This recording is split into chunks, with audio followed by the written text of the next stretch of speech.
Pagi merayap pelan melalui celah tirai di kamar Citra. Udara masih terasa sejuk, membawa aroma embun dari taman kecil di halaman belakang. Citra menggeliat, merasakan kehangatan lengan Damar yang melingkar di pinggangnya. Ia tersenyum. Ini adalah surga kecilnya. Sebuah dunia yang ia bangun dengan kerja keras, peluh, dan jam-jam panjang di depan layar laptop. Dunianya sempurna. Damar, suaminya, adalah bagian terpenting dari kesempurnaan itu. Ia adalah jangkar yang menenangkannya di tengah badai pekerjaan, oase di tengah padang pasir ambisinya. Citra adalah seorang direktur di sebuah perusahaan konsultan multinasional. Gajinya, bonusnya, dan investasinya adalah tulang punggung dari semua kemewahan yang mereka nikmati. Rumah bergaya Skandinavia ini, dengan dinding kaca yang menghadap ke taman, adalah buah dari bonus proyek besarnya 3 tahun lalu. 2 mobil yang terparkir di garasi, sebuah sedan Eropa untuknya dan sebuah SUV gagah untuk Damar, juga merupakan hasil dari kerja kerasnya. Citra tidak pernah mempermasalahkan itu. Baginya, cinta tidak diukur dari siapa yang membayar tagihan. Damar memberikan sesuatu yang lebih berharga, dukungan tanpa henti, telinga yang selalu sedia mendengar keluh kesahnya, dan senyum yang mampu melunturkan semua lelahnya. "Pagi, sayang," bisik Damar. Suaranya serak khas bangun tidur. Ia mengecup lembut kening Citra. "Kopi." Citra mengangguk. Seperti biasa. Damar bangkit dari tempat tidur. Tubuhnya yang tegap bergerak tanpa suara menuju dapur. Citra memperhatikannya pergi. Hatinya menghangat. Ia ingat saat pertama kali bertemu Damar. Saat itu, Damar hanyalah seorang staf junior di perusahaan klien yang sedang ia tangani. Pria itu cerdas, sopan, dan memiliki tatapan mata yang teduh. Di antara para eksekutif senior yang kaku, Damar adalah anomali yang menyenangkan. Mereka mulai dengan makan siang bisnis, lalu berlanjut ke obrolan di luar pekerjaan, dan sisanya adalah sejarah. Damar adalah pelengkap hidupnya. Ia yang ambisius dan sedikit kaku, menemukan keseimbangan pada diri Damar yang santai dan pengertian. Aroma kopi Arabica yang baru diseduh mulai menguar, menarik Citra dari lamunannya. Ia bangkit, mengenakan jubah mandi sutra, dan berjalan ke dapur. Damar sudah di sana, meletakkan secangkir kopi hitam kesukaannya di atas meja pantry. Di sampingnya ada segelas jus jeruk dan sepotong roti panggang dengan selai alpukat. Sarapan sehat yang selalu disiapkan Damar untuknya. "Kamu ada rapat penting hari ini?" tanya Damar sambil mengaduk kopinya sendiri. "Ya, dengan klien dari Jepang. Seharian penuh mungkin," jawab Citra sambil menyesap kopinya. "Nikmat. Kamu sendiri? Ada rencana apa?" "Biasa. Mau coba beberapa resep baru untuk bisnis cateringku. Kemarin aku lihat ide menarik. Fusi masakan Padang sama Meksiko," kata Damar. Bisnis catering Damar adalah usaha kecil yang mereka rintis bersama. Modal awalnya tentu saja dari Citra, namun ide dan eksekusinya murni dari Damar. Citra bangga melihat semangat suaminya, meski bisnis itu belum menghasilkan keuntungan yang signifikan. Baginya, yang penting Damar bahagia melakukan apa yang ia suka. Saat mereka sedang menikmati sarapan, ponsel Citra berdering. Nama, Kak Maya, tertera di layar. Citra menghela napas pelan sebelum menjawab. "Halo, Mei. Ada apa?" Terdengar isak tangis kecil dari seberang. "Citra, maaf ganggu pagi-pagi. Aku bingung harus gimana lagi." Citra sudah hafal skenario ini. Maya, kakak satu-satunya, adalah kebalikannya. Jika Citra adalah perencana yang matang, Maya adalah orang yang hidup dari hari ke hari dengan keputusan-keputusan impulsif. Ia selalu terjebak dalam masalah, terutama masalah keuangan. "Ada apa lagi sekarang?" tanya Citra, berusaha sabar. Damar menatapnya dengan pandangan prihatin. "Pemilik kontrakan nagih uang sewa. Sudah nunggak 2 bulan. Dia ngancam mau ngusir aku sama anak-anak kalau hari ini nggak dibayar. Aku malu, Cit. Tapi aku nggak tahu harus minta tolong ke siapa lagi." Suara Maya terdengar putus asa. Citra memijat pelipisnya. Ini bukan pertama kalinya. Bulan lalu, biaya sekolah anak-anak Maya. 2 bulan sebelumnya, utang di warung.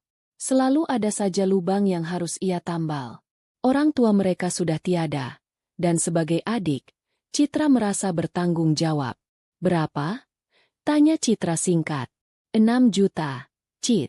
Aku janji, bulan depan kalau ada rezeki lebih, aku ganti. Janji yang sama yang selalu ia dengar. Citra tahu uang itu tidak akan pernah kembali. Ya sudah, nanti aku transfer. Jangan lupa bayar. Kasihan anak-anakmu kalau sampai diusir. Terima kasih banyak, Cit. Kamu memang adik terbaik di dunia. Aku nggak tahu harus gimana tanpa kamu. Semoga rezekimu makin lancar, kata Maya dengan nada yang langsung ceria. Panggilan berakhir. Citra menatap cangkir kopinya yang sudah mendingin. Rasa nikmatnya tadi seakan hilang. Kak Maya lagi? Tanya Damar lembut. Tangannya mengusap punggung Citra. Citra mengangguk. Biasa. Uang kontrakan. Kasihan juga dia. Ya. Hidupnya sepertinya berat sekali, kata Damar. Untung ada kamu yang selalu bisa diandalkan. Kamu memang adik dan istri yang baik, sayang. Kata-kata Damar sedikit menenangkan hatinya. Iya benar. Mungkin inilah perannya. Menjadi penopang bagi orang-orang yang ia sayangi. Ia punya kemampuan untuk itu. Jadi kenapa tidak? Citra menghabiskan sarapannya dan bergegas bersiap untuk bekerja. Saat ia sedang merapikan dasi di kemeja Damar sebelum berangkat, ia melihat suaminya itu sekilas melirik ponselnya yang tergeletak di meja. Layarnya menyala menampilkan notifikasi pesan. Damar tampak sedikit terkejut dan buru-buru mematikan layarnya saat sadar Citra melihatnya. Siapa? Tanya Citra santai. Oh, bukan siapa-siapa. Cuma, grup alumni SMA. Biasa, obrolan gak penting. Jawab Damar dengan senyum yang terasa sedikit kaku. Citra tidak terlalu memikirkannya. Mungkin memang hanya obrolan iseng teman-temannya. Ia mengecup bibir Damar dan pamit berangkat kerja. Sepanjang perjalanan menuju kantor, Citra fokus pada presentasi untuk klien Jepangnya. Ia adalah wanita karir yang profesional. Masalah pribadi, termasuk kekesalannya pada sang kakak, ia tinggalkan di depan pintu rumah. Hari itu berjalan sangat sibuk. Rapat maraton dari pagi hingga sore membuat tenaganya terkuras. Saat ia tiba di rumah menjelang malam, suasana terasa hening. Damar tidak menyambutnya di pintu seperti biasa. Citra menemukannya di ruang kerja, sedang serius menatap laptopnya. Hai, sapa Citra? Kok tumben serius banget? Damar sedikit terlonjak kaget. Hai, sayang. Kamu sudah pulang? Maaf, nggak dengar suara mobilmu. Ia buru-buru menutup laptopnya. Cuma lihat-lihat resep tadi. Ada yang aneh. Tapi Citra terlalu lelah untuk menganalisisnya. Ia hanya ingin mandi air hangat dan beristirahat. Malam itu, saat mereka sudah berbaring di tempat tidur, Citra melihat Damar masih sibuk dengan ponselnya di bawah selimut. Cahayanya memancar samar di kegelapan kamar. Biasanya, mereka akan mengobrol ringan sebelum tidur. Masih main HP? Tegur Citra lembut. Sebentar, sayang. Ini lagi balas pesan dari teman-teman catering. Ada pesanan besar buat akhir pekan. Jawabnya tanpa menoleh. Citra mencoba memaklumi. Mungkin suaminya sedang sibuk mengembangkan usahanya. Ia membalikkan badan, mencoba untuk tidur. Namun, ada sebuah perasaan ganjil yang mulai merayap di hatinya. Sebuah perasaan dingin yang entah datang dari mana. Surga yang ia kira sempurna, malam itu, untuk pertama kalinya, terasa memiliki retakan kecil yang tak kasat mata. Ia memejamkan mata, berharap perasaan itu hanyalah buah dari kelelahannya. Ia tidak tahu bahwa retakan itu adalah awal dari sebuah jurang yang akan menelan seluruh dunianya. Kehidupan kembali berjalan normal selama beberapa minggu. Citra menepis perasaan ganjilnya malam itu sebagai angin lalu. Damar kembali menjadi suami yang hangat dan perhatian. Bisnis cateringnya tampak semakin sibuk, yang membuat Citra ikut senang. Ia bahkan membantu Damar membuat proposal bisnis agar bisa mendapatkan pinjaman lunak dari bank untuk memperluas usahanya. Semua terlihat baik-baik saja, bahkan lebih baik dari sebelumnya. Retakan kecil itu seolah sudah tertutup kembali. Malam itu adalah malam Jumat. Mereka baru saja selesai makan malam sambil menonton film komedi di ruang keluarga. Tawa Citra membahana saat melihat adegan lucu di layar. Damar merangkulnya. Sesekali ikut tertawa. Suasana terasa ringan dan menyenangkan. Ini adalah momen-momen yang paling Citra sukai. Saat ia bisa melepaskan jubah direkturnya dan menjadi dirinya sendiri bersama pria yang ia cintai. Di tengah malam, sekitar pukul 11, saat film hampir berakhir, ponsel Damar yang tergeletak di meja kopi berdering nyaring. Bukan nada dering biasa, melainkan nada panggilan darurat yang sengaja ia atur untuk kontak-kontak tertentu. Damar segera meraih ponselnya. Raut wajahnya yang tadinya rileks berubah tegang seketika saat melihat nama di layar. Indra, gumamnya. Kenapa? Tanya Citra cemas. Damar mengangkat telepon tanpa menjawab. Halo? Ya, bro. Ada apa? Hening sejenak. Citra hanya bisa mendengar suara panik yang tidak jelas dari seberang telepon. Mata Damar membelalak. Apa? Di mana? Ya Tuhan. Separah apa kondisinya?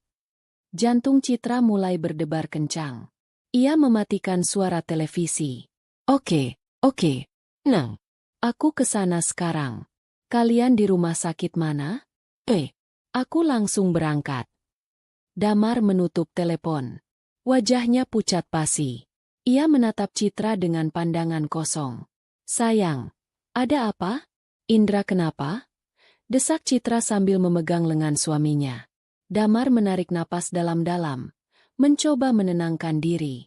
Indra, dia kecelakaan mobil di tol Cipularang. Mobilnya hancur. Sekarang dia kritis di ICU Rumah Sakit Sentosa di Bandung. Tubuh Citra lemas mendengarnya. Indra adalah sahabat terbaik Damar sejak kuliah. Ia pria yang baik dan lucu. Citra juga mengenalnya dengan baik. Ya Tuhan. Terus gimana keluarganya? Istrinya histeris. Dia yang telepon tadi. Dia sendirian di sana. Nggak ada siapa-siapa lagi. Aku harus ke sana. Cit. Aku harus ke sana sekarang juga. Kata Damar dengan suara bergetar. Ia bangkit dari sofa, terlihat panik dan bingung. Tentu saja kamu harus ke sana. Jawab Citra tanpa ragu. Nalurinya sebagai seorang istri yang suportif langsung bekerja. Ia ikut bangkit. Pikirannya langsung menyusun apa saja yang harus dilakukan. Sekarang kamu siap-siap. Aku bantu siapkan pakaian ganti dan keperluanmu di tas. Damar mengangguk, masih dengan tatapan syok. Terima kasih, sayang. Aku nggak tahu harus gimana. Mereka bergegas ke kamar. Citra dengan cekatan mengambil tas ransel dan memasukkan beberapa kaos, celana, jaket tebal, dan perlengkapan mandi untuk Damar. Pikirannya ikut kalut, membayangkan betapa beratnya situasi yang dihadapi keluarga Indra. Ia sama sekali tidak menaruh curiga. Ekspresi panik dan cemas di wajah Damar terlihat begitu nyata, begitu tulus. Ini, bawa jaket yang paling tebal. Bandung malam-malam dingin. Kata Citra sambil menyodorkan jaket. Damar mengambilnya. Aku mungkin bakal di sana beberapa hari, sampai kondisi Indra stabil atau keluarganya dari kampung datang. Tidak apa-apa. Jangan khawatirkan apapun di sini. Fokus saja bantu mereka. Apa perlu aku ikut? Tawar Citra. Damar menggeleng cepat. Jangan, sayang. Kamu besok masih harus kerja. Lagi pula di sana pasti situasinya kacau. Kamu di sini saja. Aku janji akan terus kasih kabar. Citra mengerti. Mungkin kehadirannya malah akan merepotkan. Baiklah. Kalau begitu, ini. Citra mengambil kartu kredit dari dompetnya dan memberikannya pada Damar. Pakai ini untuk semua keperluan di sana. Sewa hotel kalau perlu istirahat, beli makanan, atau apapun yang keluarga Indra butuhkan. Jangan pikirkan biayanya sama sekali. Yang penting kamu bantu mereka. Damar menatap kartu di tangannya, lalu menatap Citra. Matanya berkaca-kaca. Kamu baik sekali, Cit. Terima kasih. Aku benar-benar beruntung punya kamu. Ia memeluk Citra erat-erat. Pelukan itu terasa begitu kencang, seolah ia tidak ingin melepaskannya. Citra membalas pelukan itu, mengusap punggung suaminya untuk memberinya kekuatan. Sudah, sekarang berangkat. Hati-hati di jalan. Jangan ngebut. Kabari aku kalau sudah sampai. Damar melepaskan pelukannya. Ia mengambil kunci mobil SUV-nya, tas ranselnya, dan sekali lagi menatap Citra. Aku pergi dulu ya. Iya, hati-hati, bisik Citra. Ia mengantar Damar sampai ke pintu depan. Deru mesin mobil memecah keheningan malam saat Damar menyalakannya. Citra melambaikan tangan saat mobil itu perlahan keluar dari gerbang dan melaju di jalanan yang sepi. Setelah mobil itu hilang di tikungan, Citra kembali masuk ke dalam rumah. Suasana yang tadinya hangat dan penuh tawa kini terasa hampa dan sunyi. Ia duduk sendirian di sofa. Film komedi di televisi sudah tidak menarik lagi. Pikirannya dipenuhi kekhawatiran untuk Indra dan juga untuk Damar yang harus menyetir sendirian di tengah malam. Ia mengambil ponselnya dan mengirim pesan pada Damar. Hati-hati di jalan. Sayang. Kabari aku kalau sudah sampai. Aku berdoa untuk Indra. 1 jam berlalu. 2 jam. Belum ada balasan. Citra mencoba menenangkan dirinya. Mungkin Damar sedang fokus menyetir dan tidak mau terganggu. Ia membereskan sisa makan malam, mencuci piring, dan mematikan lampu. Setiap suara dari luar rumah membuatnya menoleh. Berharap itu adalah notifikasi pesan dari suaminya. Akhirnya, menjelang pukul 2 pagi, ponselnya bergetar. Sebuah pesan singkat dari Damar. Aku sudah sampai. Di sini situasinya sangat kacau. Indra masih belum sadar. Aku temani istrinya dulu. Aku telepon besok pagi ya. I love you. Citra menghela napas lega.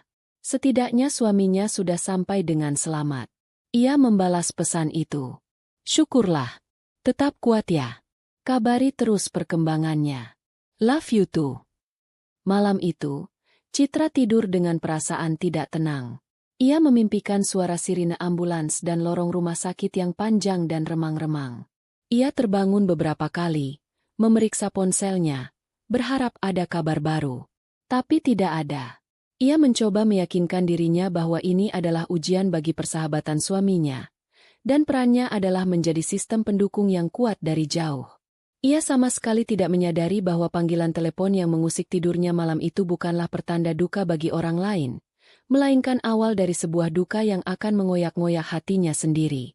Kebohongan itu telah dimulai, ditenun dengan begitu rapi menggunakan benang kepanikan dan kepura-puraan yang sempurna. Dan ia, dengan cinta dan kepercayaannya yang buta, telah membantu membentangkan karpet merah untuk kebohongan itu melenggang masuk ke dalam hidupnya. Citra terbangun saat fajar baru saja menyingsing. Tidurnya tidak nyenyak. Dipenuhi mimpi-mimpi aneh tentang lorong rumah sakit yang tak berujung. Ia meraih ponsel di nakas, berharap ada pesan baru dari Damar. Tidak ada. Rasa cemas yang mengendap semalam kini terasa semakin pekat. Ia membuat kopi, duduk di meja makan yang terasa terlalu besar untuknya seorang diri, dan menunggu. Pukul 8 pagi, Damar akhirnya menelepon. Citra langsung mengangkatnya. Halo, sayang? Gimana keadaan Indra? Terdengar suara helaan napas berat dari seberang. Pagi, Cit. Maaf baru telepon. Di sini semalaman tegang banget. Suara Damar terdengar serak dan lelah. Indra masih sama. Belum sadar. Dokter bilang kondisinya masih kritis. Harus terus dipantau di ICU. Belum ada perkembangan berarti. Nadanya terdengar meyakinkan. Penuh tekanan dan kesedihan. Citra bisa membayangkan suaminya tidak tidur semalaman. Duduk di kursi tunggu yang tidak nyaman. Ya Tuhan, kasihan sekali. Desah Citra. Kamu sendiri gimana? Sudah sarapan? Sudah istirahat? Sudah. Sempat beli kopi sama roti di kantin. Istirahat sih belum. Cuma merem-rem ayam di kursi. Nggak bisa tidur juga. Jawab Damar. Istri Indra, si Sari, nangis terus. Aku harus nenangin dia. Keluarga Indra yang lain sudah datang. Orang tuanya masih dalam perjalanan dari Jawa Tengah. Mungkin baru sampai sore nanti. Baiklah, kamu jaga diri baik-baik ya di sana. Jangan sampai kamu ikut sakit, kata Citra. Rasa cemasnya sedikit mereda mendengar suara suaminya. Pasti, sayang. Sudah dulu ya, dokternya datang mau periksa Indra lagi. Nanti aku hubungi lagi. Panggilan itu berakhir begitu saja. Terasa singkat dan terburu-buru. Tapi Citra memakluminya. Tentu saja situasi di sana sedang genting. Untuk menyibukkan diri dan mencoba membantu dari jauh, ia berpikir untuk menghubungi Sari, istri Indra. Setidaknya ia bisa memberikan dukungan moral sesama perempuan. Ia mencari nama Sari di kontaknya, tapi tidak ada. Ia tidak pernah menyimpan nomornya. Ia mengirim pesan singkat pada Damar. Sayang, boleh minta nomornya Sari? Aku mau coba hubungi dia. Kasih semangat. Beberapa menit kemudian, Damar membalas. Jangan dulu, Cit. Dia lagi nggak mau diganggu siapa-siapa. HP-nya bahkan nggak dipegang. Nanti aku sampaikan salammu. Citra sedikit mengernyit. Aneh, tapi mungkin saja Sari memang sedang tidak ingin bicara dengan siapapun. Ia memutuskan untuk tidak memaksa. Hari Minggu datang dan pergi dalam keheningan. Komunikasi dengan Damar semakin sulit. Panggilannya beberapa kali tidak diangkat. Pesannya hanya dibalas beberapa jam kemudian dengan jawaban-jawaban singkat. Indra masih sama. Belum ada perkembangan. Maaf nggak bisa telepon. Sinyal di area Icu jelek banget. Lagi sibuk urus administrasi rumah sakit. Ribet. Citra mulai merasa jengkel. Seberapa sibuk pun seseorang, seberapa jelek pun sinyalnya. Perlu berapa lama untuk menelepon selama 2 menit? Rasa khawatir di hatinya perlahan mulai bercampur dengan rasa kesal dan curiga. Ada sesuatu yang tidak beres. Untuk menenangkan hatinya, ia memutuskan untuk melakukan sesuatu yang nyata. Ia akan mengirimkan parsel bunga dan buah-buahan yang besar ke Rumah Sakit Sentosa di Bandung. Sebuah gestur simpati untuk keluarga Indra. Ia membuka aplikasi pesan instan dan menghubungi toko bunga langganannya. Saat si penjual bunga menanyakan alamat lengkap dan nomor kamar pasien, Citra baru sadar ia tidak tahu. Ia kembali mengirim pesan pada Damar. Sayang, aku mau kirim bunga dan buah-buahan. Indra dirawat di kamar nomor berapa di RS Sentosa? Biar alamatnya lengkap. Balasan dari Damar datang hampir 1 jam kemudian. Balasan yang membuat benih kecurigaan di hati Citra mulai bertunas. Citra, terima kasih niat baiknya. Tapi jangan dulu, ya. Keluarga Indra minta privasi penuh. Mereka lagi nggak mau dijenguk atau terima apa-apa dari siapapun. Suasananya lagi sangat berduka. Nanti kalau situasi sudah lebih baik, aku kabari. Membaca pesan itu, Citra terdiam. Permintaan privasi? Menolak kiriman bunga tanda simpati? Itu sangat tidak wajar. Keluarga mana yang akan menolak doa dan dukungan di saat seperti ini? Alarm di kepalanya mulai berbunyi nyaring. Kebohongan memiliki bau yang khas, dan Citra mulai menciumnya. Hari Senin, Citra berangkat kerja dengan pikiran yang berkecamuk. Ia tidak bisa fokus pada rapat. Tatapannya sering kosong. Semua penjelasan Damar yang tadinya terdengar masuk akal kini terasa seperti skenario yang ditulis dengan buruk. Sinyal jelek, sibuk administrasi, keluarga minta privasi. Semuanya terasa seperti alasan yang dibuat-buat. Di jam makan siang, ia tidak bisa menahannya lagi. Ia harus mencari kebenaran dari sumber lain. Ia teringat pada Gilang, salah satu teman di lingkaran pertemanan mereka yang juga cukup akrab dengan Indra. Dengan tangan sedikit gemetar, ia mencari nama Gilang di kontaknya dan menelepon. Halo, Cit. Tumben telepon jam segini. Ada apa? Sapa Gilang dengan riang. Citra mencoba menjaga suaranya agar tetap tenang. Halo, Lang. Maaf ganggu. Aku cuma mau tanya. Kamu sudah dengar kabar soal Indra? Terdengar keheningan sejenak di seberang. Indra? Kabar apa, Cit? Setahuku dia baik-baik saja. Kenapa memangnya? Jantung Citra berdebar lebih kencang. Kamu yakin dia baik-baik saja? Yakinlah. Bukannya dia lagi liburan di Bali sama keluarganya?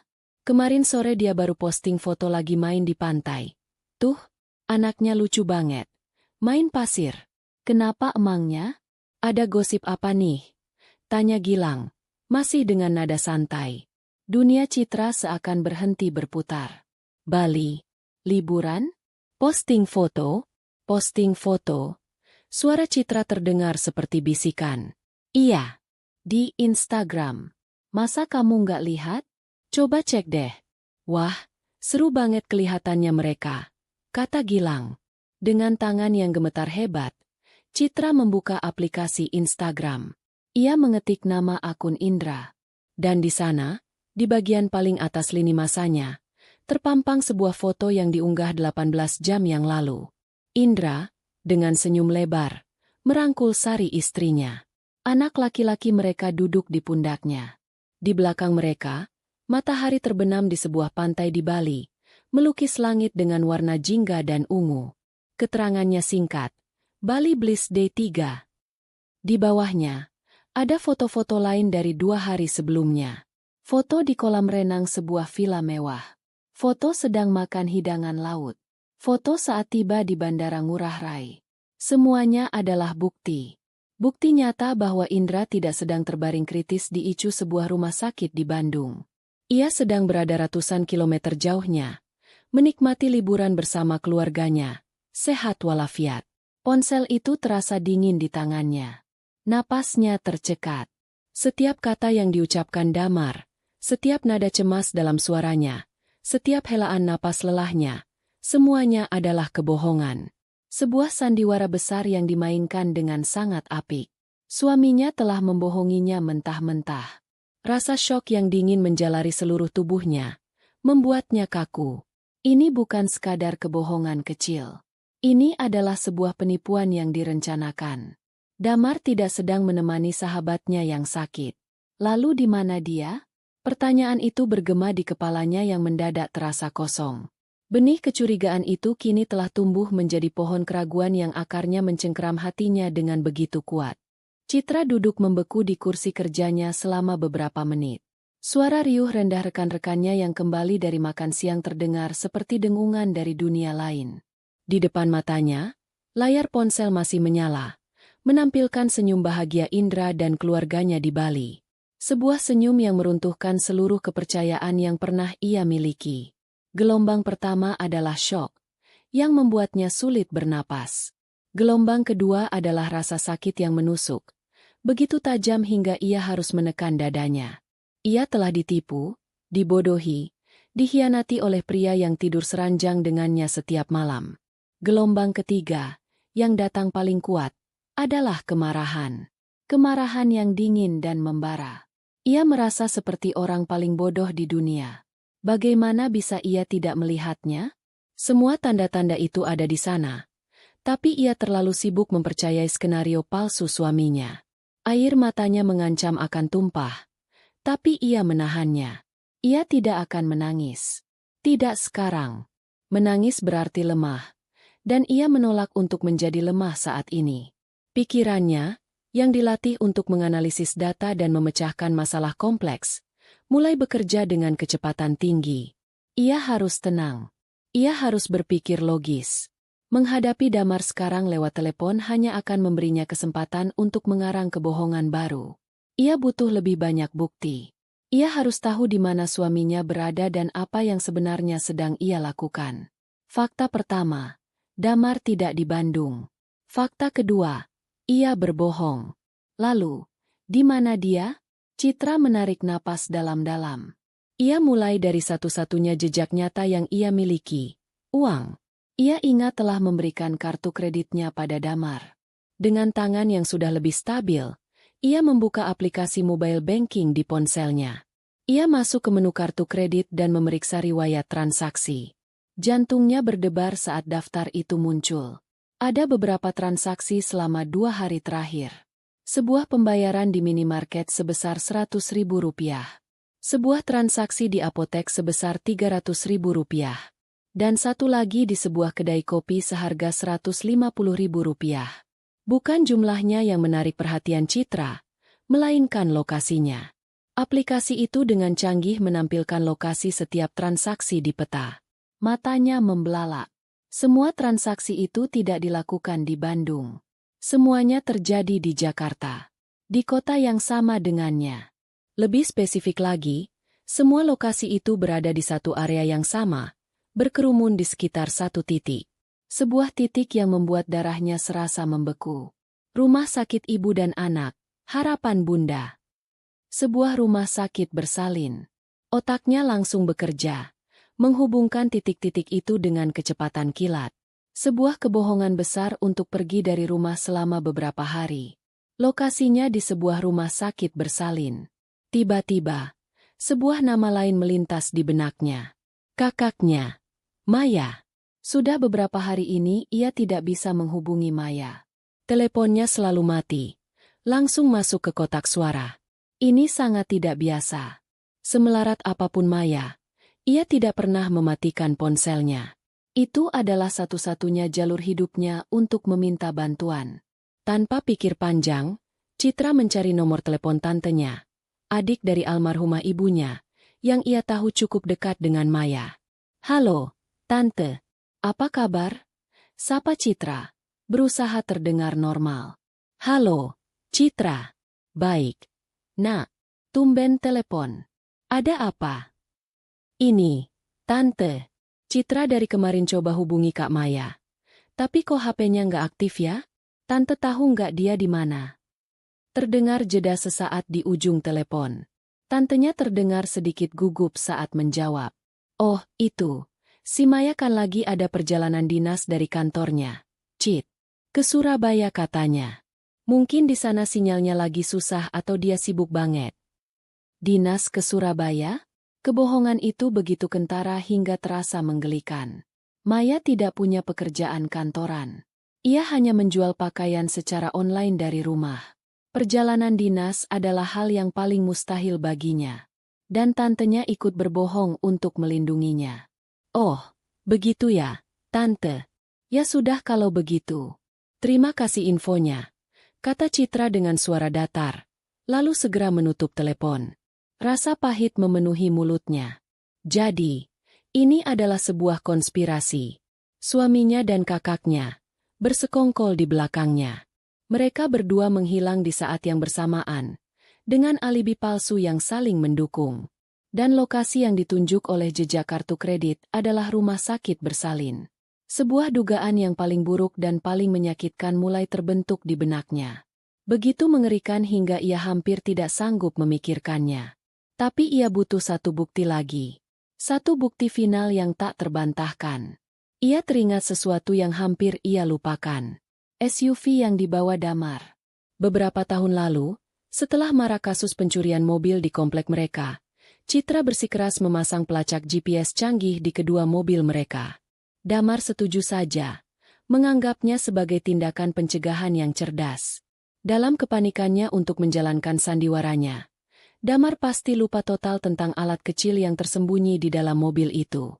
Tangan Citra bergerak cepat di layar ponselnya, membuka aplikasi pelacak yang sudah lama tidak ia sentuh. Aplikasi itu meminta kata sandi, yang langsung ia masukkan. Beberapa detik kemudian, sebuah peta muncul di layar. Sistem sedang mencari sinyal dari perangkat di dalam mobil SUV itu. Detik-detik itu terasa seperti selamanya. Lalu, sebuah titik biru muncul di peta, berkedip-kedip dengan stabil. Pertanda mobil itu sedang diam, terparkir. Citra menahan napas. Ia memperbesar tampilan peta itu dengan dua jarinya. Semakin dekat, hingga nama-nama jalan dan gedung mulai terlihat jelas. Titik biru itu berada tepat di tengah-tengah area parkir. Dan nama gedung besar di sebelahnya terpampang dengan jelas di layar. Rumah Sakit Ibu dan Anak, Harapan Bunda. Selesai sudah. Tidak ada lagi keraguan. Tidak ada lagi ruang untuk kesalahpahaman. Semua bukti mengarah ke satu tempat. Ke satu kesimpulan yang menghancurkan. Suaminya ada di sana. Bersama kakaknya. Di sebuah rumah sakit bersalin. Amarah yang tadi membara kini menjadi es yang membekukan hatinya. Ia tidak merasakan sakit lagi. Yang ada hanya kekosongan dan sebuah tekad yang dingin. Ia tidak akan membiarkan mereka mempermainkannya lebih lama lagi. Citra bangkit dari kursinya. Ia menyambar tasnya, berjalan keluar dari ruangannya tanpa menoleh. Rina, panggilnya pada sekretarisnya. Batalkan semua jadwal saya sore ini dan besok. Bilang saja ada urusan keluarga yang sangat mendadak. Tanpa menunggu jawaban, ia terus berjalan menuju lift, melintasi lobi, dan keluar ke tempat parkir yang panas. Ia masuk ke dalam mobilnya, menyalakan mesin, dan memacu kendaraannya keluar dari gedung perkantoran. Tujuannya hanya satu. Ia akan datang ke rumah sakit itu. Ia akan melihat kebenaran pahit itu dengan kedua matanya sendiri. Perjalanan ini bukan lagi perjalanan melintasi kota. Ini adalah perjalanan menuju akhir dari pernikahan dan kehidupannya yang dulu ia kira sempurna. Perjalanan menuju rumah sakit terasa seperti melayang di dalam sebuah gelembung hampa. Citra mengemudi dengan ketenangan yang menakutkan. Gerakan tangannya disetir dan kakinya di pedal terasa otomatis. Seolah tubuhnya bergerak sendiri sementara jiwanya melayang entah di mana. Suara klakson mobil, deru motor, dan hiruk-pikuk jalanan Jakarta di sore hari terdengar teredam, sayup-sayup, seperti suara dari dasar air. Pikirannya adalah satu-satunya hal yang bekerja dengan kecepatan penuh. Setiap kenangan indah bersama Damar kini terputar ulang di kepalanya. Namun dengan filter baru yang penuh noda. Saat Damar membawakannya sup hangat ketika ia sakit. Apakah saat itu ia baru saja pulang dari pelukan Maya? Saat ia mentransfer uang jutaan rupiah untuk modal usaha kakaknya. Apakah uang itu digunakan untuk membiayai kencan rahasia mereka? Setiap tawa, setiap pelukan, setiap kata, "Aku cinta kamu." Semuanya kini terasa palsu, beracun, dan menjijikan. Ia juga teringat Maya. Kakaknya yang selalu ia lindungi, yang selalu ia bantu tanpa pamrih. Ia ingat membelikan keponakan-keponakannya baju baru, membayar uang sekolah mereka, memastikan mereka tidak kelaparan saat Maya kembali mengeluh tidak punya uang. Dan beginikah balasannya? Sebuah tikaman dari belakang, begitu dalam dan mematikan, dari orang yang memiliki hubungan darah dengannya. Amarah dan rasa sakit itu berkelindan menjadi satu energi aneh yang membuatnya tetap fokus, tetap waras. Ia tidak menangis. Air matanya terasa kering, seolah sudah habis menguap oleh api pengkhianatan di dalam dadanya.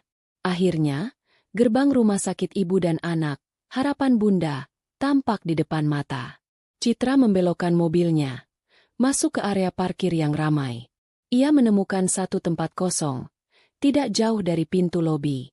Ia memarkir mobilnya dengan presisi yang sempurna, mematikan mesin, dan duduk terdiam sejenak. Ia menatap gedung rumah sakit yang dicat dengan warna-warna pastel ceria. Sebuah tempat di mana kehidupan baru dimulai. Ironis, hari ini, di tempat ini, kehidupannya yang lama justru akan berakhir. Dengan langkah mantap, ia keluar dari mobil dan berjalan menuju lobi. Suasana di dalam begitu kontras dengan isi hatinya. Ada balon-balon berwarna biru dan merah muda di sudut ruangan. Beberapa keluarga berjalan sambil menimang bayi mereka yang baru lahir. Tawa dan obrolan bahagia terdengar di mana-mana. Setiap pemandangan itu terasa seperti sayatan baru di lukanya. Ia berjalan lurus ke meja resepsionis. Seorang perawat muda yang ramah menyambutnya dengan senyum. "Selamat sore, Ibu. Ada yang bisa saya bantu?" Citra membalas senyum itu dengan senyum tipis yang terasa kaku di bibirnya. Ia harus memaksa suaranya keluar, memastikan tidak ada getaran di sana. "Selamat sore, Mbak. Saya mau bertanya, apa benar ada pasien yang baru saja melahirkan atas nama Maya Pratiwi?" Perawat itu mengangguk sambil mengetik sesuatu di komputernya. "Betul, Ibu. Ibu Maya Pratiwi ada di kamar anggrek, nomor 302. Beliau melahirkan bayi laki-laki sehat tadi pagi." "Selamat ya, Bu." Setiap kata dari perawat itu adalah paku yang menancap di peti mati pernikahannya. Bayi laki-laki, lahir tadi pagi. "Ibu ini, keluarga pasien?" tanya perawat itu lagi. Citra menelan ludah. Rasa pahit memenuhi kerongkongannya. "Saya adiknya." "Oh, silakan, Bu. Kamarnya ada di lantai 3. Ibu bisa lewat lift di sebelah sana, kata si perawat sambil menunjuk ke arah koridor. Terima kasih, ucap Citra. Ia berjalan menuju lift. Langkahnya terasa berat seperti melangkah di lumpur. Di dalam lift, ia sendirian. Ia menatap pantulan dirinya di dinding lift yang mengkilap. Seorang wanita dengan pakaian kerja yang rapi, riasan yang masih sempurna, namun dengan sorot mata yang kosong dan hancur. Wanita itu tampak asing baginya. Lantai 3. Pintu lift terbuka. Ia melangkah keluar ke sebuah koridor panjang yang terang benderang. Di kiri dan kanannya berderet pintu-pintu kamar. Dari beberapa kamar yang pintunya terbuka, ia bisa melihat pemandangan keluarga yang sedang berbahagia. Seorang suami menyuapi istrinya. Seorang nenek menggendong cucunya. Pemandangan yang seharusnya menghangatkan hati, kini justru terasa menyiksanya. Ia terus berjalan, mencari kamar nomor 302. Setiap langkah membawanya lebih dekat pada kebenaran yang tidak ingin ia lihat, namun harus ia hadapi. Akhirnya, ia menemukannya. Sebuah pintu kayu dengan plakat kuningan bertuliskan, Kamar Anggrek 302. Pintu itu tidak tertutup rapat, menyisakan celah kecil sekitar 1 sentimeter. Dari celah itu, terdengar suara. Suara tawa pelan Maya, diselingi suara lembut seorang pria yang begitu ia kenal. Suara suaminya. Jantungnya berdetak begitu kencang, seolah ingin meledak dari dadanya. Dengan tangan gemetar, ia mendorong pintu itu sedikit lebih lebar, hanya cukup untuk mengintip ke dalam tanpa menimbulkan suara. Dan di sanalah pemandangan itu. Pemandangan yang akan terpatri selamanya dalam ingatannya. Sebuah diorama pengkhianatan yang sempurna. Maya, kakaknya, terbaring di ranjang rumah sakit. Rambutnya sedikit berantakan, wajahnya pucat, tapi matanya berbinar dengan kebahagiaan yang murni. Kebahagiaan seorang ibu. Dan di kursi di samping ranjangnya, duduklah Damar, suaminya. Di lengannya yang kokoh, ia sedang menimang sebuah bungkusan kain berisi bayi mungil yang tertidur pulas. Damar menatap bayi itu dengan ekspresi yang belum pernah Citra lihat sebelumnya. Sebuah tatapan penuh pemujaan, kelembutan, dan cinta yang begitu dalam. Itu adalah tatapan seorang ayah kepada anaknya. Dia mirip sekali denganmu, Mas, bisik Maya dengan suara lemah. Damar tersenyum, senyum tulus yang dulu selalu ia berikan pada Citra. Hidungnya mancung sepertimu, sayang, jawab Damar. Lalu ia menunduk dan mengecup kening mungil bayi itu. Panggilan itu. Panggilan yang sama yang selalu Damar gunakan untuknya. Semuanya jelas sekarang. Sejelas siang hari. Kebohongan tentang kecelakaan Indra dirancang agar Damar bisa berada di sini untuk menyambut kelahiran anaknya. Anak hasil perselingkuhannya dengan kakak kandung istrinya sendiri. Uang yang Citra berikan pada Maya selama ini, mungkin bukan hanya untuk membayar utang, tapi juga untuk biaya pemeriksaan kehamilan. Rumah yang Citra bangun telah menjadi tempat bagi suaminya untuk merencanakan pengkhianatan paling keji. Rasa sakit itu begitu luar biasa, begitu melumpuhkan, hingga ia tidak bisa merasakan apa-apa lagi. Yang tersisa hanyalah kehampaan yang dingin. Ia berdiri di sana, di ambang pintu, tak terlihat oleh mereka yang sedang merayakan kebahagiaan haram mereka. Ia adalah hantu di reruntuhan hidupnya sendiri. Dunianya, surganya, telah terbakar habis menjadi abu. Selama beberapa detik yang terasa abadi, Citra hanya berdiri membeku di ambang pintu. Ia menyaksikan pemandangan keluarga kecil itu dengan tatapan kosong. Otaknya berusaha memproses apa yang matanya lihat, berusaha menerima kenyataan yang begitu brutal. Damar, Maya, dan seorang bayi, anak mereka. Di dalam, Damar masih belum menyadari kehadirannya. Ia menyerahkan bayi itu dengan hati-hati ke dalam pelukan Maya. Kamu istirahat ya. Biar aku yang jaga dia. Terima kasih, Mas. Kamu suami terbaik. Bisik Maya sambil menatap Damar dengan penuh cinta. Kata-kata itu, suami terbaik, adalah percikan api yang menyulut tong mesiu di dalam diri Citra. Rasa lumpuh itu seketika sirna, digantikan oleh gelombang amarah yang begitu dahsyat. Dengan satu gerakan, ia mendorong pintu itu hingga terbuka lebar. Braa! Suara pintu yang membentur dinding membuat Damar dan Maya tersentak kaget. Kepala mereka serentak menoleh ke arah pintu. Waktu seolah berhenti. Ekspresi wajah mereka berubah dalam sepersekian detik. Senyum bahagia di wajah Damar luntur, digantikan oleh kengerian dan kepucatan yang luar biasa. Matanya membelalak, mulutnya sedikit terbuka, seolah baru saja melihat hantu. Binar kebahagiaan di mata Maya padam, berubah menjadi ketakutan murni. Mereka tertangkap basah, dalam momen paling intim mereka. Ruangan itu mendadak sunyi senyap. Satu-satunya suara adalah detak mesin monitor di samping ranjang Maya dan napas mereka yang tertahan. Citra tidak mengatakan apa-apa. Ia hanya berdiri di sana, menatap mereka berdua secara bergantian dengan sorot mata yang dingin dan tajam seperti bilah es. Ketenangannya yang mengerikan jauh lebih menakutkan daripada teriakan atau makian. Damar yang pertama kali berhasil menemukan suaranya, meski terbata-bata. Citra, kakakmu, sedang apa kamu di sini? Ia mencoba berdiri, gerakannya kaku dan panik. Ini tidak seperti yang kamu pikirkan. Aku bisa jelaskan. Indra kondisinya. Citra mengangkat sebelah tangannya, sebuah gestur kecil yang langsung membungkam mulut Damar. Ia melangkah masuk ke dalam ruangan.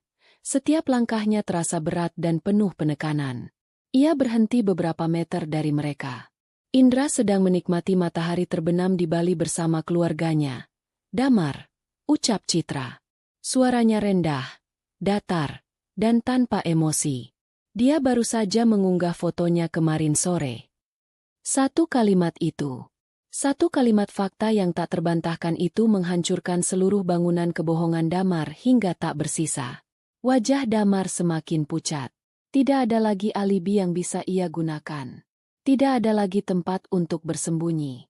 Maya mulai terisak di ranjangnya. Tangis yang terdengar dibuat-buat dan penuh rasa takut, bukan penyesalan. Cit, maafkan kami. Cit, kami tidak bermaksud menyakitimu. Tidak bermaksud? Citra tertawa kecil. Tawa yang terdengar serak dan penuh kepahitan. Ia menatap kakaknya dengan tatapan jijik. Kau tidur dengan suami adikmu sendiri, hamil anaknya. Dan kau bilang tidak bermaksud menyakitiku, Maya? Damar melangkah maju. Tangannya terulur seolah ingin menenangkan Citra. Cit, dengarkan aku dulu. Ini semua salahku. Ini kecelakaan kami hilaf. Hilaf? Citra memotong dengan cepat. Matanya kini menyorot tajam pada Damar. Hilaf itu terjadi sekali. Damar. Bukan selama berbulan-bulan sampai menghasilkan seorang anak. Jangan anggap aku bodoh.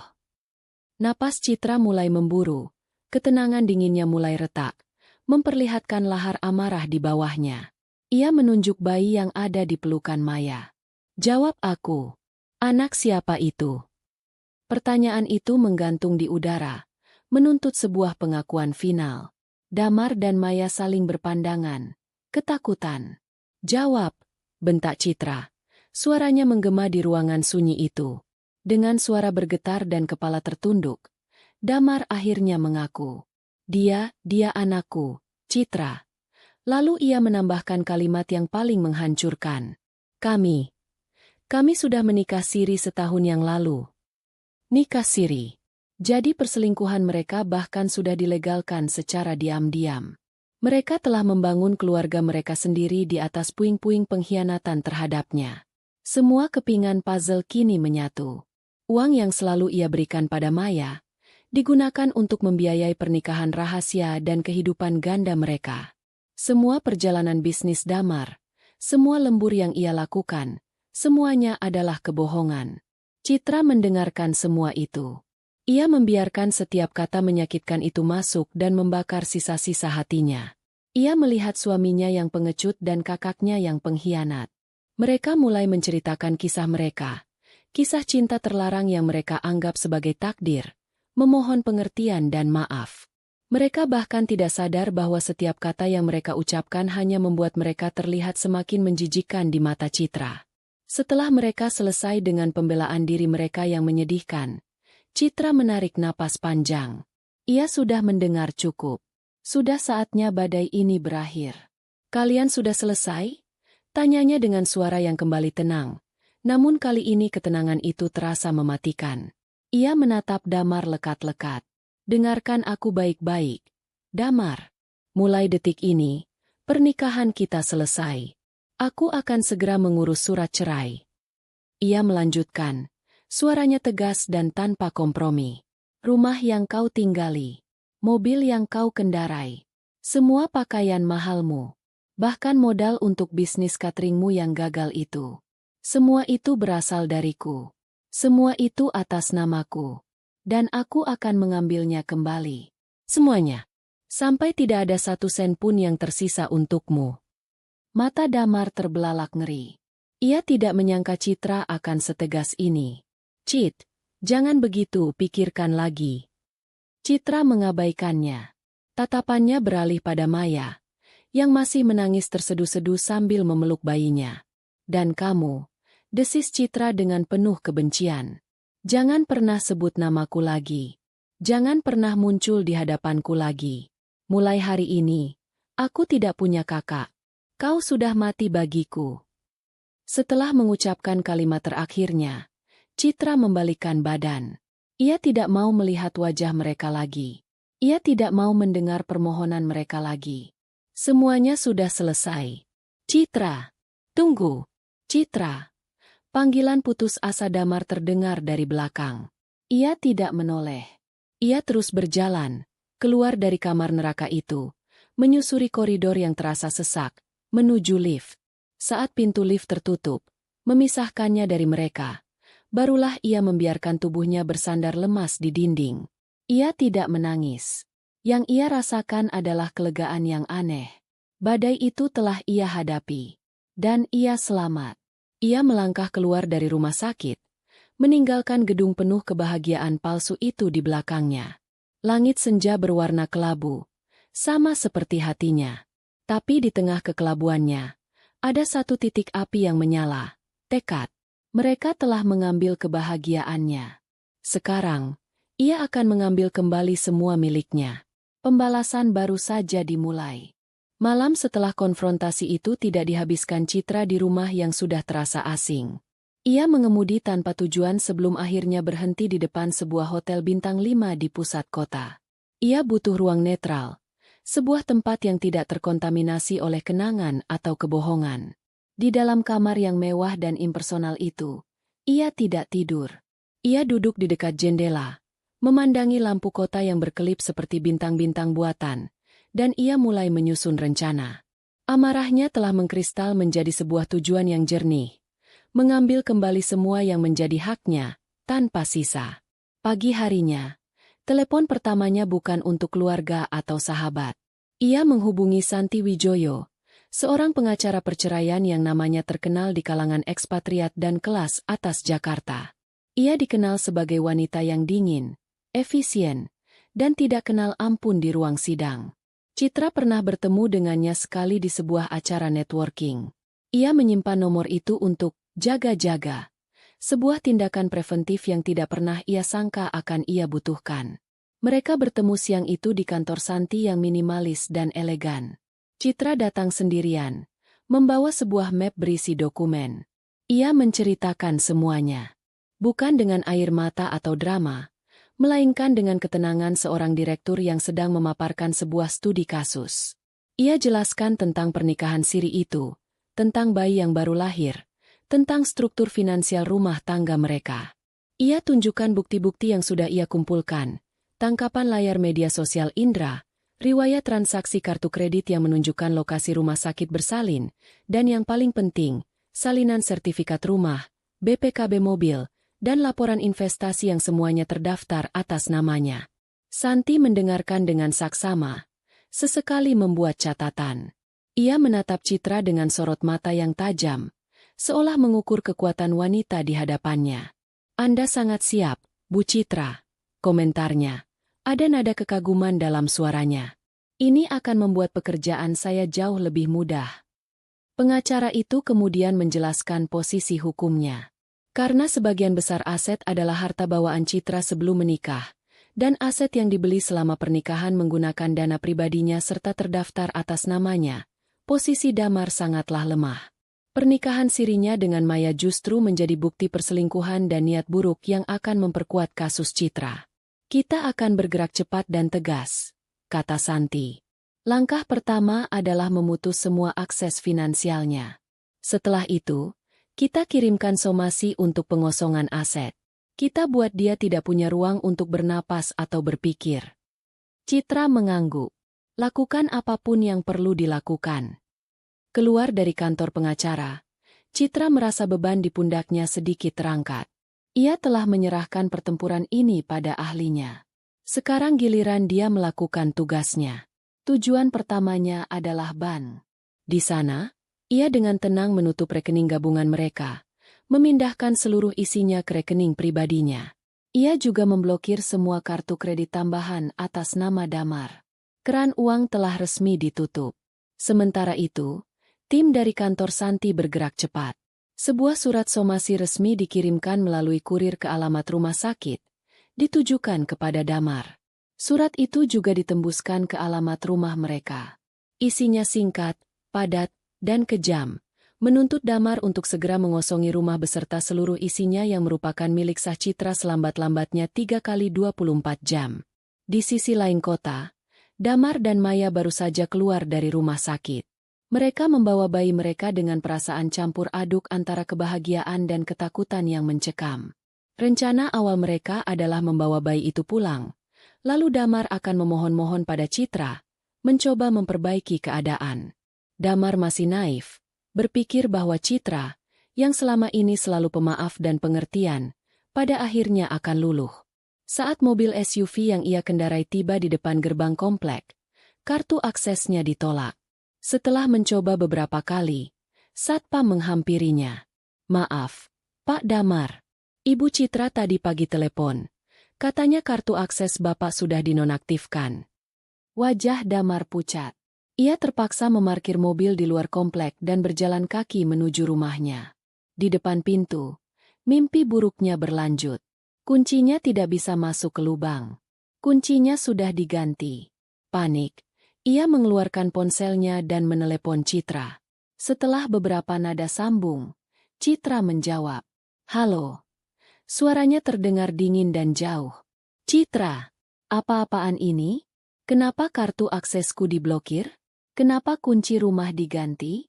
Kamu nggak bisa begini," seru Damar. Suaranya panik. "Rumah itu milikku, Damar. Aku berhak melakukan apapun yang aku mau," jawab Citra tenang. "Tapi di mana aku harus tinggal? Maya dan bayiku ada di mobil. Kami baru saja keluar dari rumah sakit. Kamu tega membiarkan kami di jalanan." Damar mencoba menggunakan kartu IBA. "Pikirkan keponakanmu sendiri, Cit." Terdengar tawa kecil yang sinis dari seberang. "Pertama, itu bukan urusanku. Kedua, dia bukan lagi keponakanku. Kamu dan kakakku yang memilih jalan ini. Kalian bersenang-senang di belakangku, membangun keluarga rahasia kalian. Sekarang, nikmati konsekuensinya. Selamat mencari tempat tinggal baru." "Citra, tolong jangan begini, aku nggak punya apa-apa aku." "Satu lagi, Damar," potong Citra. "Mobil yang kau pakai itu juga milikku. Aku sudah melaporkannya sebagai kendaraan yang dibawa tanpa izin. Dalam 24 jam kalau kau tidak mengembalikannya, aku akan membuat laporan penggelapan pada polisi. Kuncinya taruh saja di pos Satpam." Klik. Citra menutup telepon. Ia kemudian memblokir nomor Damar. Selesai. Di depan rumahnya yang megah, Damar berdiri termangu. Ponsel masih menempel di telinga.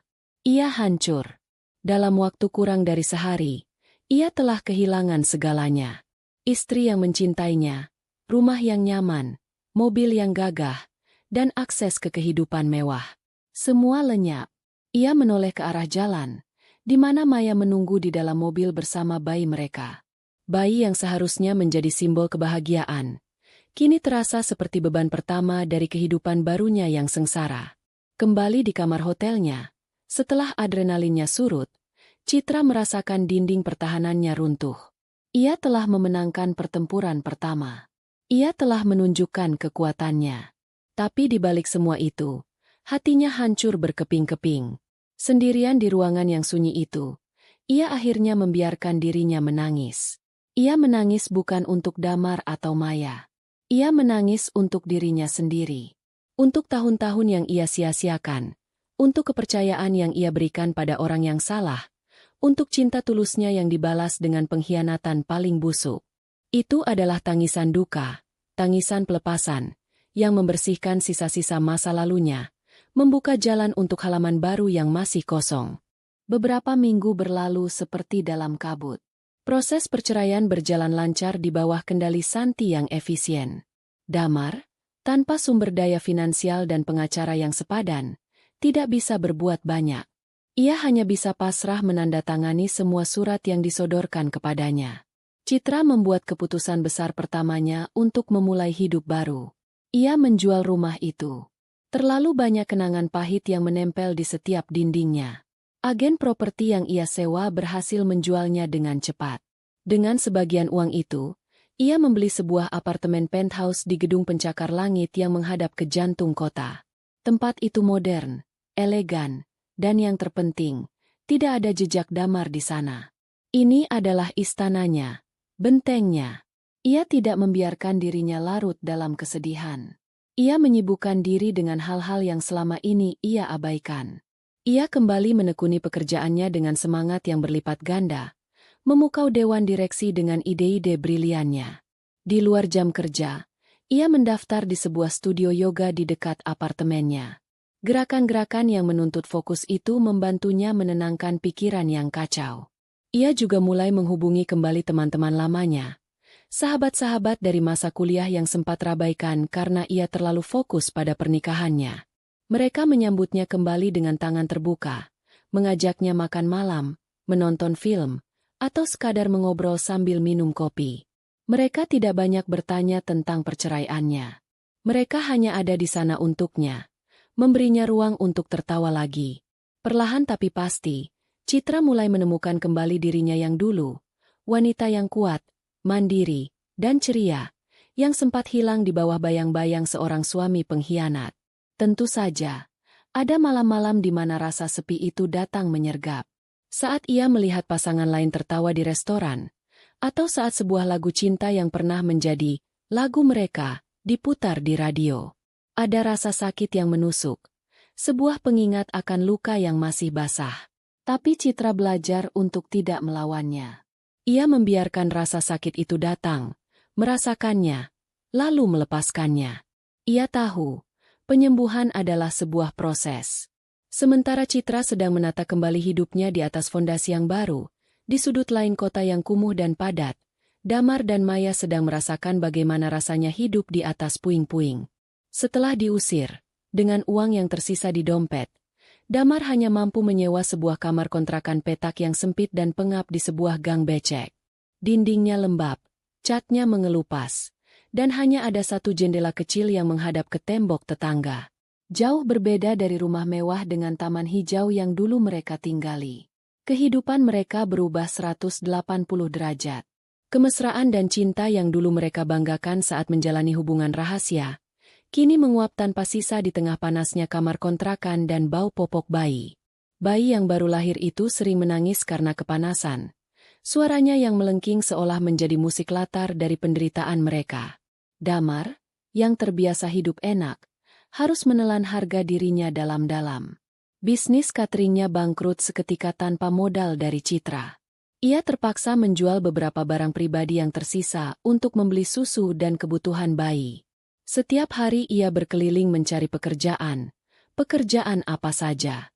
Akhirnya, ia diterima bekerja sebagai kurir paket, menghabiskan harinya di bawah terik matahari dan debu jalanan dengan penghasilan yang pas-pasan.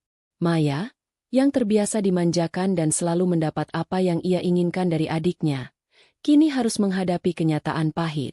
Ia harus mencuci baju dengan tangan, memasak dengan peralatan seadanya, dan mengurus bayi sendirian di ruangan yang sempit. Ia mulai menyalahkan Damar. "Aku nggak pernah bayangin hidup kita bakal begini, Mas," keluhnya suatu malam, saat Damar baru pulang kerja dengan wajah lelah dan kotor. "Dulu kamu janjiin aku kebahagiaan.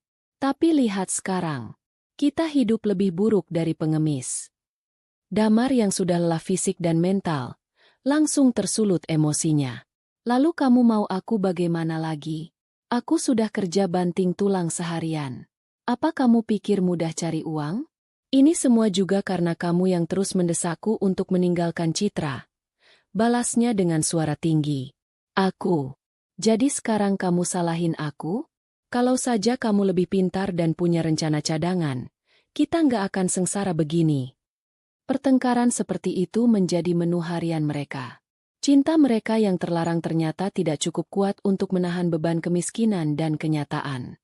Mereka terperangkap bersama dalam penjara yang mereka ciptakan sendiri, disatukan hanya oleh seorang bayi dan penyesalan yang tak berkesudahan. Suatu malam, Citra sedang berdiri di balkon apartemennya di lantai 30. Ia menatap hamparan lampu kota yang berkelip di bawahnya. Pemandangan itu begitu indah, begitu luas, seolah menjanjikan kemungkinan yang tak terbatas.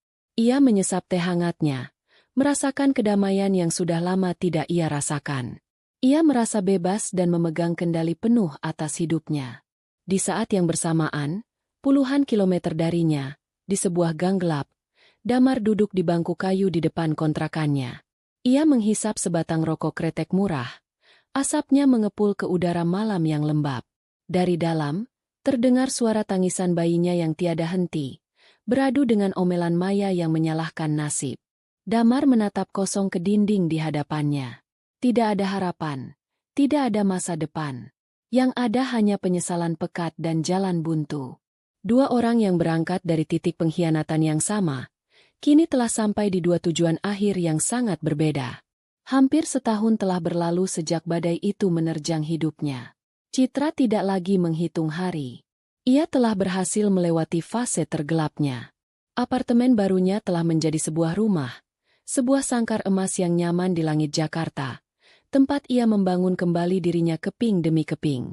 Ia menjadi lebih pendiam, tetapi juga lebih bijaksana. Lukanya telah meninggalkan bekas, tetapi bekas luka itu adalah pengingat akan kekuatannya, bukan kelemahannya.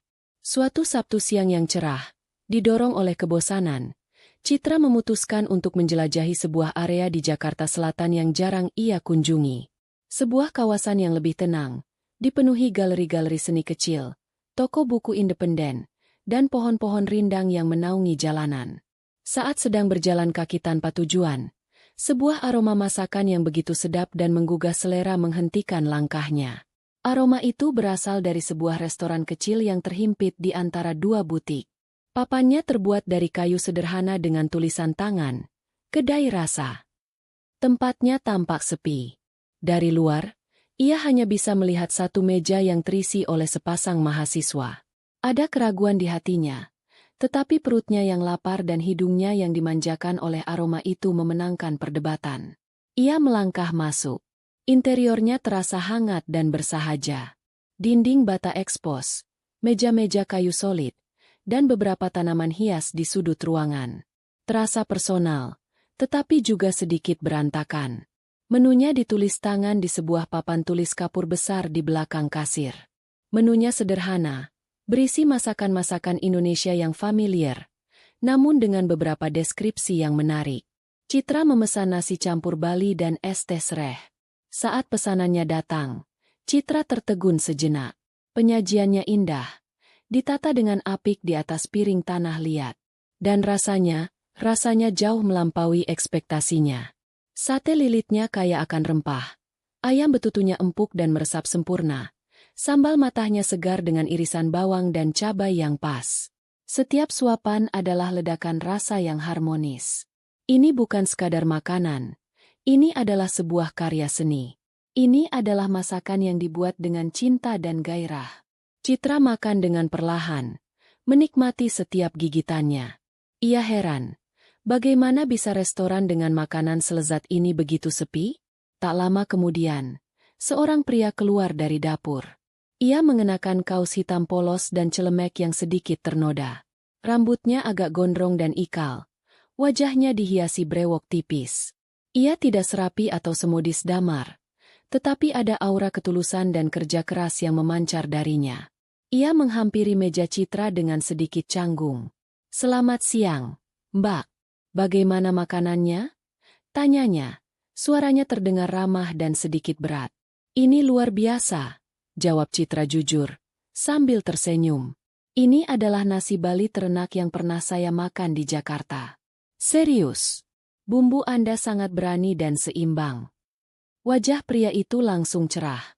Matanya yang tadinya terlihat lelah kini berbinar mendengar pujian tulus itu. Terima kasih banyak, Mbak. Senang sekali mendengarnya. Anda pemiliknya? Tanya Citra. Pria itu mengangguk. Iya. Saya Adi. Saya yang masak, saya juga yang melayani, kadang-kadang saya juga yang cuci piring. Katanya sambil tertawa kecil, tawa yang terdengar sedikit getir.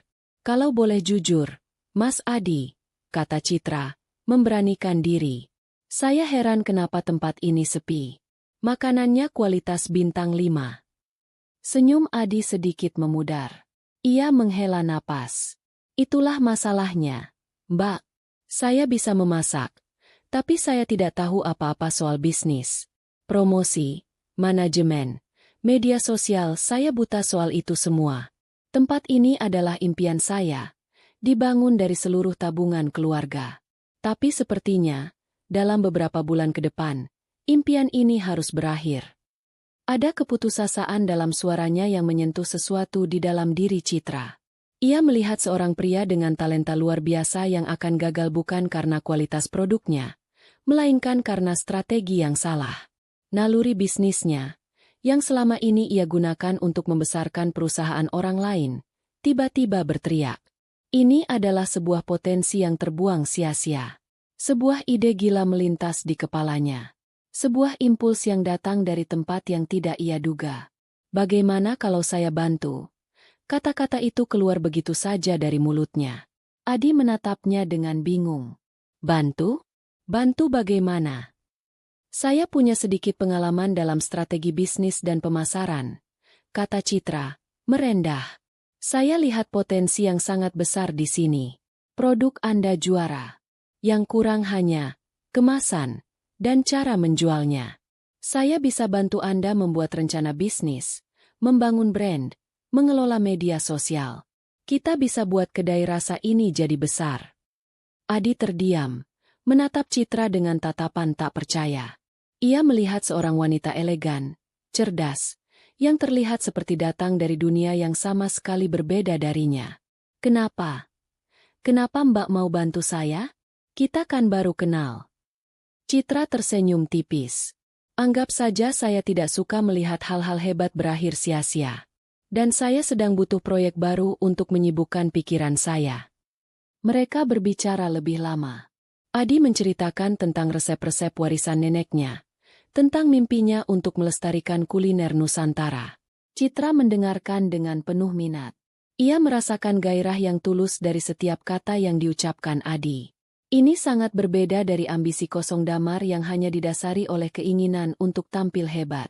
Gairah Adi nyata, berakar dari hati. Akhirnya, setelah ragu sejenak, Adi mengulurkan tangannya. Baiklah, saya tidak tahu harus bilang apa, tapi saya terima bantuan Anda. Citra menyambut uluran tangan itu. Jabat tangan mereka terasa mantap. Sebuah kesepakatan. Sebuah awal dari kemitraan yang tak terduga. Saat Citra berjalan keluar dari kedai itu sore harinya, ia merasakan sesuatu yang sudah lama tidak ia rasakan, sebuah harapan. Bukan harapan akan cinta baru, tetapi harapan akan sebuah tujuan baru. Ia menemukan sebuah proyek di mana ia bisa menuangkan energi dan keahliannya untuk membangun sesuatu dari nol. Dan dalam prosesnya, ia merasa telah menemukan kembali sebagian dari dirinya yang hilang. Pertemuan di sebuah kedai kopi yang sepi itu, tanpa ia sadari, adalah langkah pertamanya menuju kebahagiaan yang dibangun ulang. 3 tahun berlalu dalam sekejap mata. Kedai rasa yang dulu kecil dan sepi kini tinggal kenangan. Di bawah sentuhan dingin strategi bisnis Citra dan kehangatan masakan Adi, tempat itu terlahir kembali. Nama, Kedai Rasa, dipoles menjadi Rasa by Citras Adi. Sebuah brand yang kini identik dengan kuliner Indonesia modern berkualitas tinggi. Cabang pertama yang mereka renovasi menjadi sukses besar. Citra merombak total interiornya menjadi lebih modern namun tetap etnik, meluncurkan kampanye media sosial yang agresif, dan mengundang para food blogger. Dalam 6 bulan, antrean di depan restoran itu sudah mengular setiap akhir pekan. Kesuksesan itu mereka ulangi. Cabang kedua dibuka setahun kemudian di sebuah mall kelas atas, lalu cabang ketiga di pusat bisnis kota. Kemitraan bisnis mereka tumbuh seiring dengan benih-benih perasaan di antara mereka. Citra mengagumi ketulusan, kerja keras, dan semangat Adi yang tak pernah padam. Adi, di sisi lain, terpukau oleh kecerdasan, ketegasan, dan ketangguhan hati Citra. Mereka adalah dua kutub yang saling melengkapi. Adi yang seniman, Citra yang pebisnis. Adi yang tenang, Citra yang dinamis. Cinta mereka mekar secara alami, tanpa drama atau kepura-puraan. Adi melamarnya setahun setelah pertemuan pertama mereka, dengan sebuah cincin sederhana di tengah restoran mereka yang sudah ramai, disaksikan oleh para karyawan yang sudah seperti keluarga. Pernikahan mereka berlangsung intim dan hangat, dihadiri oleh sahabat-sahabat terdekat. Citra akhirnya menemukan apa arti sebuah kemitraan sejati. Sebuah hubungan di mana kedua belah pihak saling mendukung, saling mengangkat, dan membangun impian bersama. Malam ini adalah puncak dari semua kerja keras mereka. Acara peresmian cabang flagship, Rasa, sebuah restoran fine dining mewah di lantai teratas sebuah gedung perkantoran prestisius. Tempat itu penuh sesak dengan para tamu undangan, wartawan kuliner, selebriti, dan para pebisnis ternama. Citra berdiri di samping Adi, lengannya melingkar mesra di lengan suaminya. Ia mengenakan gaun malam berwarna zamrud yang membuatnya tampak anggun dan berkelas. Adi, yang kini sudah terbiasa dengan sorotan, tampak gagah dalam setelan jas yang dirancang khusus. Mereka adalah pasangan yang serasi, memancarkan aura kebahagiaan dan kesuksesan. Kita berhasil, sayang, bisik Adi di telinga Citra. Matanya menatap haru ke sekeliling ruangan yang penuh gemerlap. Kita berhasil, balas Citra, tersenyum dan menyandarkan kepalanya di bahu Adi.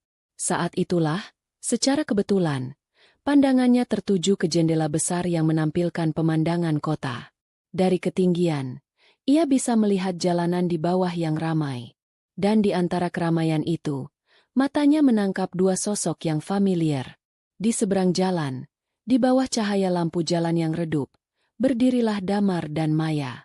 Waktu seolah melambat. 3 tahun telah mengukir jejak yang kejam di wajah mereka. Damar tampak jauh lebih tua dari usianya. Ia kurus, bahunya membungkuk, mengenakan jaket kumal sebuah layanan kurir. Maya, sambil menggendong seorang anak laki-laki yang rewel, terlihat kuyu dan lelah. Pakaiannya lusuh, rambutnya diikat seadanya. Mereka sedang bertengkar. Citra bisa melihat dari gerakan tangan mereka yang saling menunjuk dan ekspresi wajah yang penuh amarah. Pertengkaran orang-orang yang kalah oleh kehidupan. Seolah merasakan ada yang mengawasinya.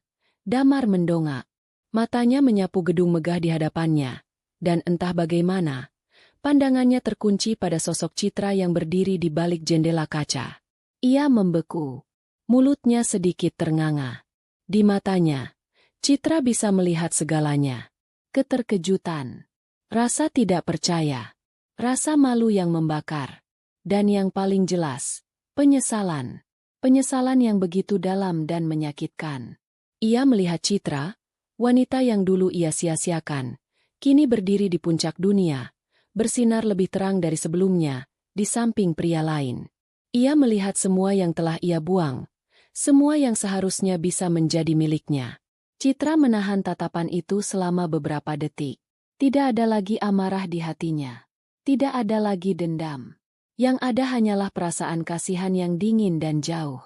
Mereka adalah orang asing dari masa lalu, hantu dari kehidupan yang lain. Ia memberikan sebuah anggukan kecil yang nyaris tak terlihat. Sebuah tanda perpisahan terakhir. Sebuah penutup buku yang definitif. Kemudian, dengan sadar dan sengaja, ia memalingkan wajahnya dari jendela, kembali ke dalam kehangatan ruangan. Ia menatap Adi, suaminya, yang sedang menatapnya dengan tatapan penuh cinta.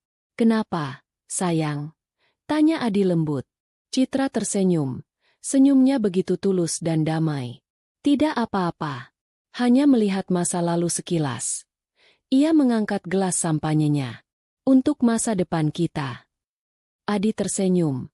Lalu mengangkat gelasnya juga. Mereka bersulang. Denting kristal yang merdu menandai perayaan kebahagiaan mereka.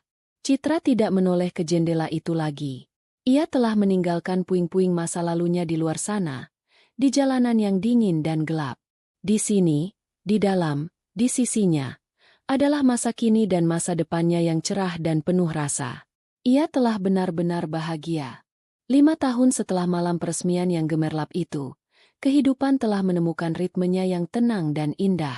Citra tidak lagi tinggal di apartemen penthouse yang tinggi menjulang, sebuah benteng yang dulu ia butuhkan untuk melindungi hatinya yang terluka. Kini, ia dan Adi tinggal di sebuah rumah di kawasan yang teduh. Sebuah rumah dengan halaman belakang yang luas di mana rumput hijau bertemu dengan kolam ikan kecil yang gemericik airnya menjadi musik latar keseharian mereka. Pagi itu adalah hari Minggu. Matahari pagi menyelinap melalui dahan-dahan pohon mangga, menciptakan pola-pola cahaya di teras belakang. Adi, dengan celemek yang sudah menjadi kulit keduanya, sedang sibuk di dapur luar ruangan, memanggang roti bakar dan membuat jus buah segar. Aroma kopi yang baru digiling berbaur dengan wangi panggangan. Kerajaan kuliner, rasa, kini telah menjadi raksasa industri. Namun Adi tidak pernah kehilangan cintanya pada hal-hal sederhana, terutama memasak untuk keluarganya. Di atas hamparan rumput, seorang gadis kecil berusia 4 tahun dengan rambut ikal seperti ayahnya dan mata cerdas seperti ibunya, sedang tertawa riang. Namanya Sarah. Ia sibuk, membantu ayahnya dengan membawa-bawa daun kering di dalam sebuah mangkuk mainan. Citra duduk di kursi rotan di teras, memegang secangkir teh hangat, mengawasi mereka berdua. Hatinya dipenuhi oleh rasa syukur yang begitu meluap. Inilah kebahagiaan. Bukan kemewahan rumah atau saldo rekening bank yang terus bertambah, melainkan momen-momen kecil seperti ini. Melihat tawa putrinya dan senyum tulus suaminya. Ia telah menemukan kembali surganya. Bukan surga di atas kertas yang rapuh, melainkan surga nyata yang dibangun di atas fondasi kepercayaan, rasa hormat, dan cinta yang tulus. Ia memang masih menjabat sebagai komisaris utama di perusahaan mereka, tetapi ia telah dengan sadar mengurangi perannya, mendelegasikan lebih banyak tugas agar bisa menghabiskan waktu bersama Sarah. Ia tidak ingin melewatkan satu momen pun dari masa kecil putrinya. Seorang asisten rumah tangga keluar dan meletakkan tumpukan surat pagi di atas meja di samping Citra. Biasanya hanya berisi tagihan, majalah, dan undangan bisnis. Namun pagi ini, ada satu amplop yang berbeda.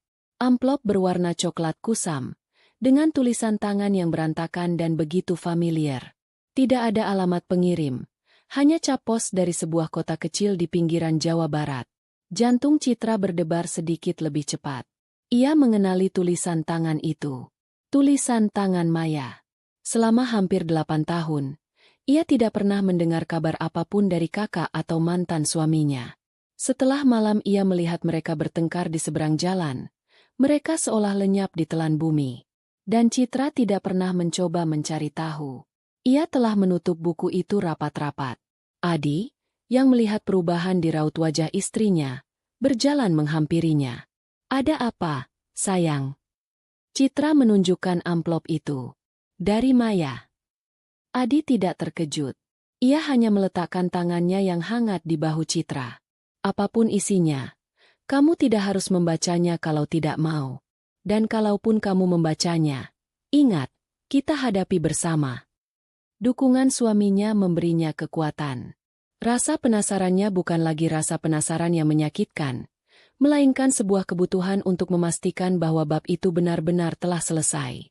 Dengan napas panjang, ia merobek amplop itu. Di dalamnya ada beberapa lembar kertas yang terlipat. Surat itu ditulis dengan gaya bahasa yang kacau, penuh dengan coretan dan noda yang tampak seperti bekas tetesan air mata. Citra, adikku, aku tidak tahu apakah surat ini akan sampai padamu. Aku juga tidak tahu apakah kamu akan membacanya. Tapi aku harus mencoba. Aku sudah di titik terendah dalam hidupku. Cit. Aku tidak tahu lagi harus meminta tolong pada siapa. Damar sudah pergi. Dia meninggalkanku 3 tahun yang lalu. Setelah bertahun-tahun kami hidup berpindah-pindah, berganti-ganti pekerjaan serabutan, dia akhirnya menyerah. Suatu malam dia hanya tidak pulang, membawa sisa uang kami dan meninggalkan aku berdua dengan Danu, putranya. Danu sekarang sudah 8 tahun. Cit, dia anak yang baik, tapi hidupnya sangat berat. Dia sering bertanya di mana ayahnya.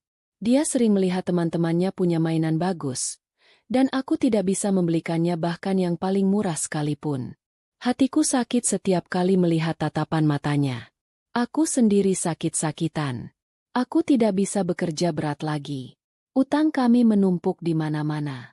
Pemilik kontrakan mengancam akan mengusir kami minggu depan. Kami tidak punya apa-apa lagi. Aku tahu aku tidak pantas meminta ini.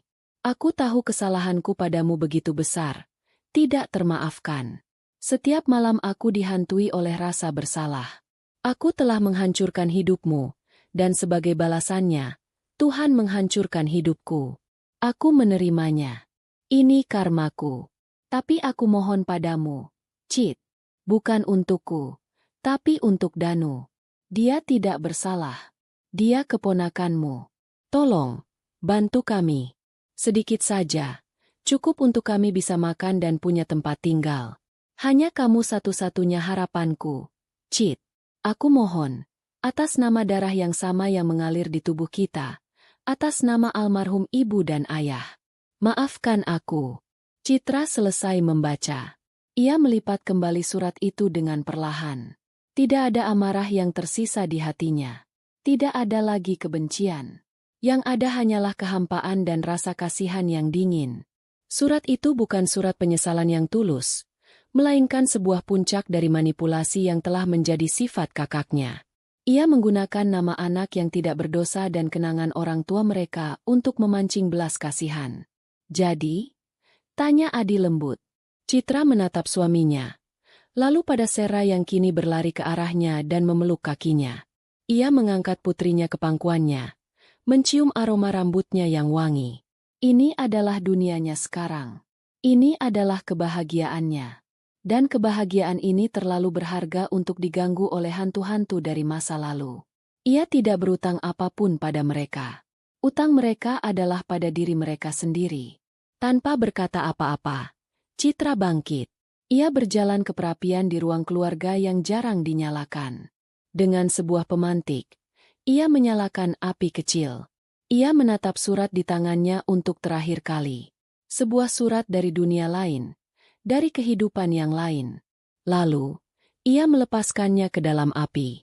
Kertas itu dengan cepat menghitam di bagian tepinya, menggulung, sebelum akhirnya dilalap oleh api hingga menjadi abu yang beterbangan. Ia menontonnya sampai habis, sampai tidak ada jejak yang tersisa. Ia kemudian berbalik, meninggalkan perapian itu, dan berjalan kembali ke teras belakang yang bermandikan cahaya matahari. Ia duduk di samping Adi, memeluk Sera di pangkuannya, dan membiarkan Tawariang putrinya mengisi keheningan. Masa lalu telah menjadi abu. Masa depannya ada di sini, di pelukannya, hangat dan nyata. Dan ia tidak akan pernah menoleh ke belakang lagi.